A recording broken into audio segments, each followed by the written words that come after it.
తనకు వచ్చిన బెదిరింపు కాల్స్ పై పోలీసులకు ఫిర్యాదు చేశారు ఎంపీ రఘునందన్ రావు. మేడ్చల్ జిల్లా దమ్మాయిగూడలోని ఓ కార్యక్రమానికి హాజరైన రఘునందన్ కు బెదిరింపు కాల్స్ వచ్చినట్లు చెప్పారు. ఈ మేరకు పోలీసులకు ఆధారాలు ఇచ్చారు.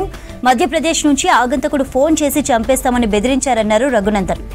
ఈ విషయంపై డీజీపీ, మెదక్ ఎస్పీ, ఇతర ఉన్నత అధికారులకు ఫిర్యాదు చేశామని చెప్పారు.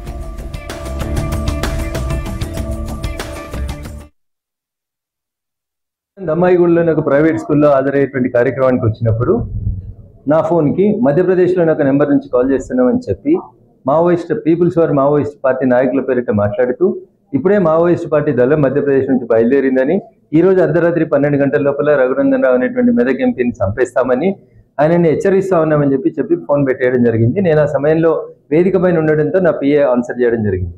కొద్దిసేపటి క్రితం ఇప్పుడు మీ అందరితో మాట్లాడుతున్నప్పుడు మళ్ళీ అదే నెంబర్ నుంచి రెండోసారి కాల్ రావడం జరిగింది. ఈ రోజు అర్ధరాత్రి 12 గంటలకే డెడ్ లైన్ అని చెప్తూ జాగ్రత్తగా ఉండమను, మేము వస్తా ఉన్నాం, బయలుదేరినామని చెప్పి మళ్ళీ అదే నెంబర్ నుంచి సెకండ్ టైం రిపీటెడ్ కాల్ రావడం జరిగింది.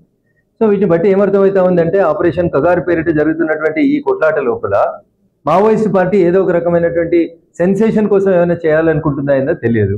ఆ సెన్సేషన్ లో ఎవరిని బలి తీసుకుంటారు, ఏం చేస్తారనే దానికోసం మేము ఎవరం కూడా భారతీయ జనతా పార్టీలో పనిచేసేటువంటి నాయకులం, కార్యకర్తలు ఎవరం కూడా ఇట్లాంటి భయపట్టించేటువంటి కాల్స్ కానీ, భయానికి కానీ, ఆందోళన కానీ గురిగా ఏ సంఘటన వచ్చినా, ఏ సందర్భం వచ్చినా ఎదుర్కోవడానికి సిద్ధంగా ఉంది.